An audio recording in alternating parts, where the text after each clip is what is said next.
안녕하십니까, 오영규입니다.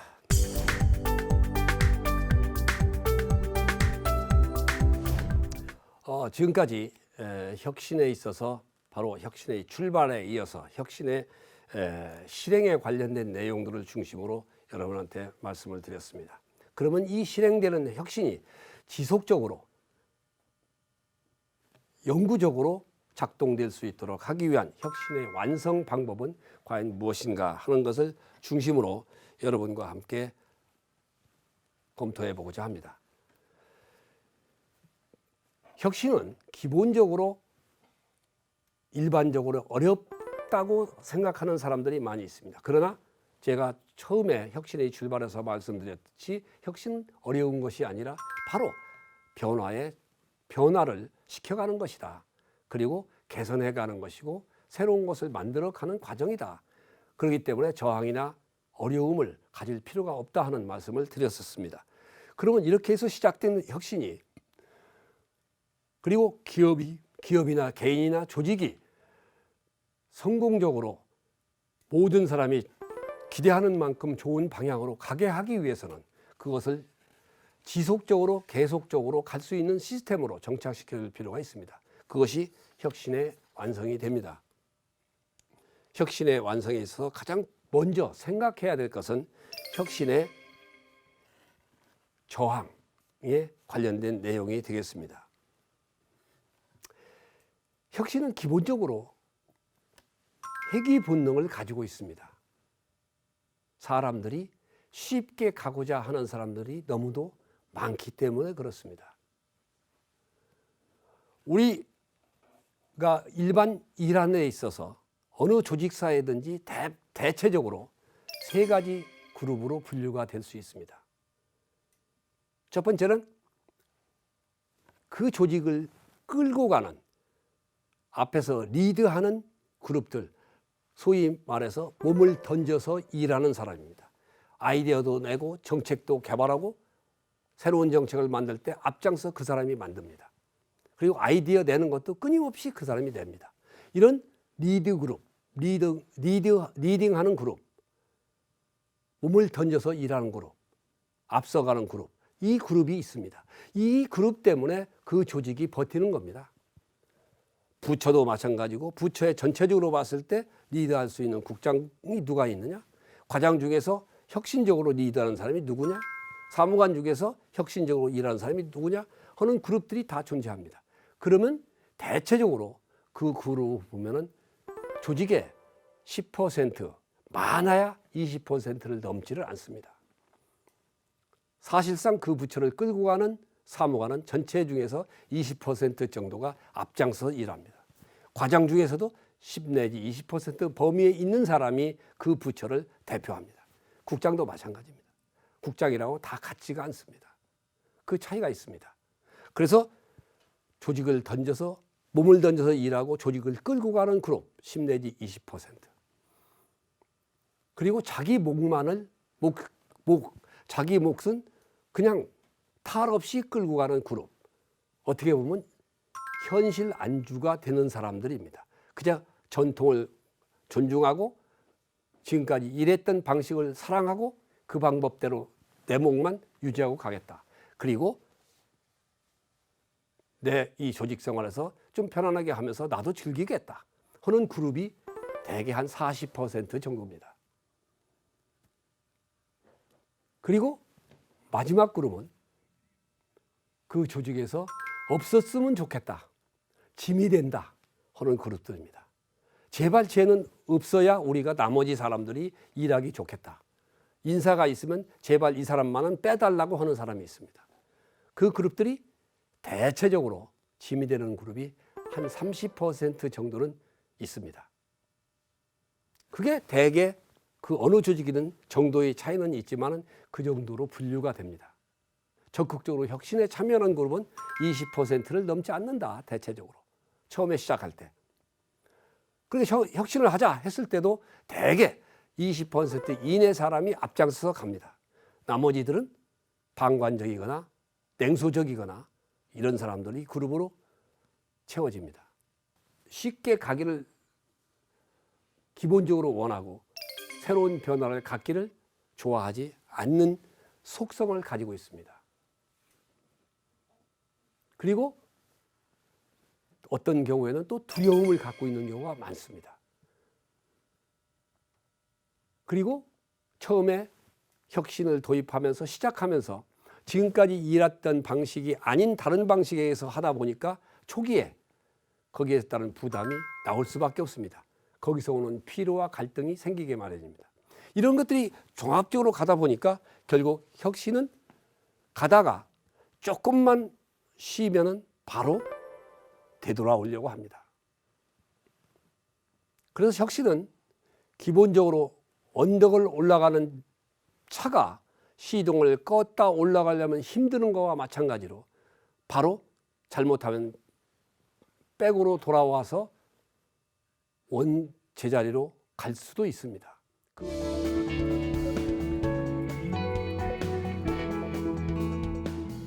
기본적으로 이러한 해결할 수 있는 기본적 속성이 있다는 것, 그것은 기본적으로 사람들이 일하는 습관과 일하는 방식에, 일하는 자세에 근본적으로 내재되어 있는 부분들이기 때문에 바로 어떻게 출발하느냐에 따라서 혁신의 성공과 실패를 가늠하게 된다 하는 점을 우리가 염두에 둬야 합니다.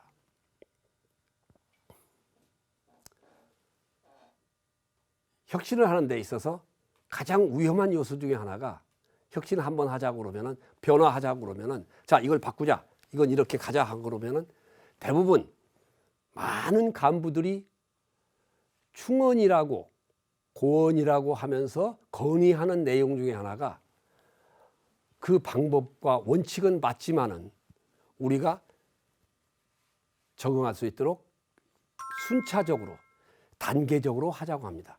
그리고 그것을 절충안으로 제시하는 사람들이 많습니다. 그런데 순차적 단계적으로 하는 것은, 혁신은 거의 필패합니다. 왜 그러냐 하면은 이런 혁신의 핵의 본능이 있기 때문에 그렇습니다. 그러나 기본적으로는 바로 탄력을 받았을 때 가줘야 됩니다. 그리고 저항이 나왔을 때 바로 CEO가 흔들리고 있다는 모습을 보이면 더 저항은 강해집니다. 그러나 CEO가 강한 의지를 가지고 변함없이 CEO는 갈 것이다 하는 모습을 보여줘야 되고, 그 의지를 확인시켜줘야 됩니다. 그렇지 않으면 바로 혁신의 핵의 본능 때문에 혁신은 바로 필패합니다. CEO가 바뀌고 지휘관이 바뀌고 분위기가 바뀌면 혁신은 없어집니다. 과거 정부에서, 노무현 정부에서 혁신을 국가의 제일 주제로 해서, 어젠다로 해서 추진을 했습니다마는, 그 이후에 정권이 3번 바뀌면서 혁신이 거의 제자리로 돌아갔습니다. 일하는 방식 옛날과 똑같습니다. 컴퓨터에 하는 일하는 시스템 다 갖춰 있음에도 그걸 활용하지 못합니다. 하지 않습니다.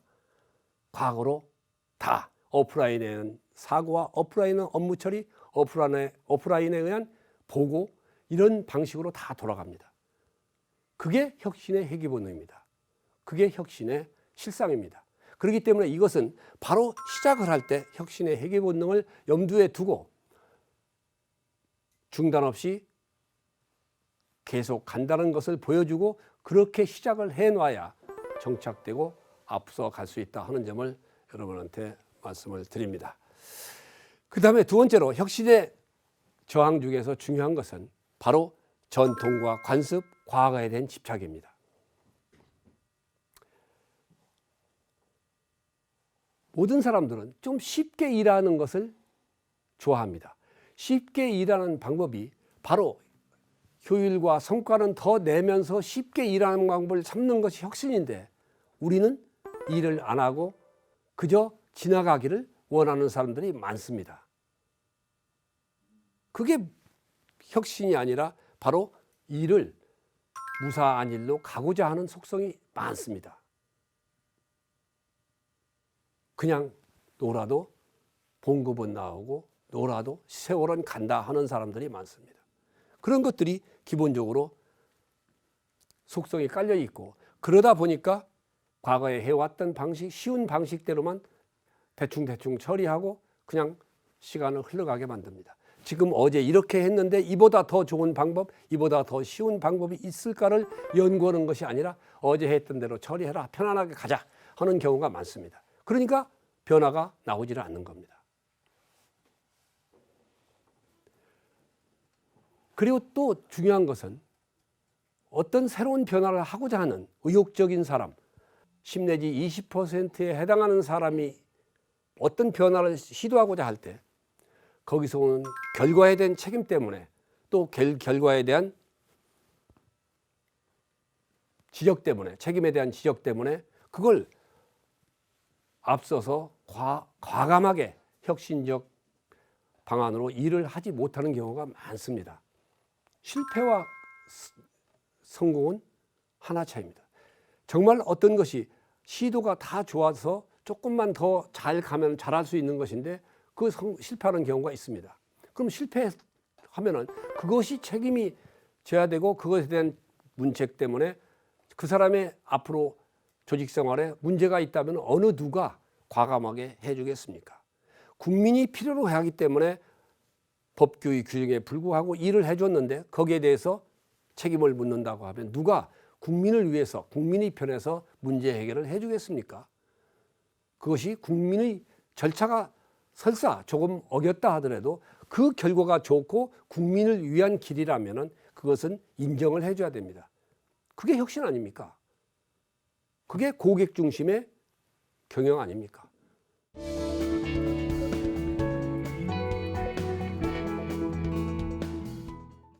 우리가 어떤 사람들이 민원이 있을 때 안 해주는 가장 잘 이용하는 이유 중에 하나가 규정 때문에 안 된다고 하는 경우가 많습니다. 근데 규정 때문에 안 되는 것은 바로 규정을 바꿔주는 노력을 해줘야 됩니다. 규정은 최소한의 기준입니다. 그 기준은 항상 현재의 수요보다도 뒤따라오게 마련입니다. 그렇다면 규정 때문에 수요를 못 맞춰주면 바로 빨리 그 규정을 바꿔주면 됩니다. 근데 그걸 바꾸는 것도 특정 사항을 해결하기 위해서 규정을 바꿨다고 오해받을까 봐 또 안 해줍니다.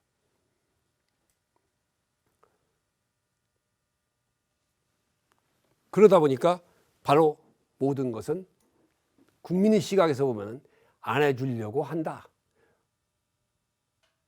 국민을 위해서 적극적으로 문제를 풀어주는 자세가 안 돼 있다. 공복으로서의 자세가 안 돼 있다. 국민 만족은 이루어질 수가 없는 겁니다.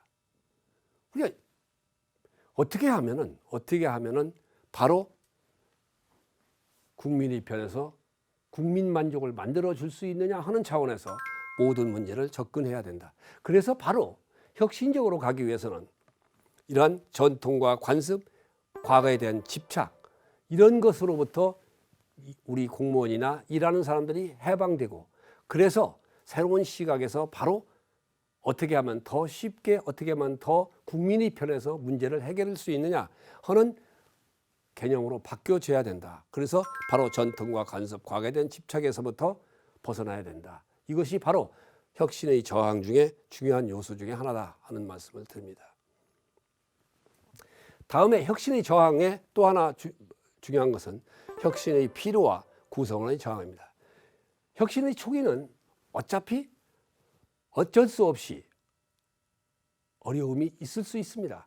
지금까지 해오던 방식과 다른 방식으로 바꾼다는 얘기는 일할 때 새롭게 접근을 해줘야 됩니다. 그러니까 결국은 새롭게 접근 방법을 만들고 새로운 방식으로 일을 하게 되면은 그것이 정착되면은 훨씬 쉽게 또 빨리 일할 수 있는 여건을 만들 수 있겠지만은 그걸 만들어가는 과정에서는 분명히 힘들게 할 겁니다. 그러니까 그것은 초기에 부담이 될 수밖에 없습니다. 그것은 내일을 위해서 모레를 위해서 그런 것을 바꾸어가는 겁니다. 대비하는 겁니다. 그래서 바로 필요와 구성, 혁신 초기에 올 수 있는 부담을 없애는 방법으로 가야 된다. 그것은 불가피한 것이다. 그리고 내일을 준비하는 것이라는 차원에서 바로 가야 되는데 그런 것들이 구성원의 저항의 요소 중에 하나다. 그리고 어디든지 간에 정부도 보면 여가 있고 야가 있고 진보가 있고 보수가 있듯이 어느 조직이든 간에 혁신을 하는 층과 혁신을 거부하는 층이 있습니다.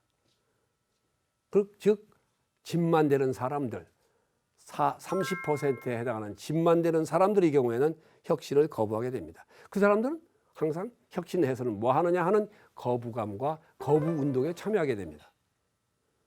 그리고 이제 혁신하든 말든 나하고는 관계없다 하는 무관심 계층 이 사람들은 냉소주의와 방관 자세가 또 있게 됩니다. 이런 것들이 합쳐지면 결국 혁신의 초기의 피로와 함께 구성원의 저항으로 비춰지기 때문에 이런 것들도 혁신에 있어서의 중요한 저항 요소 중에 하나다 하는 점까지를 말씀드리면서 오늘의 강좌는 여기서 마치겠습니다.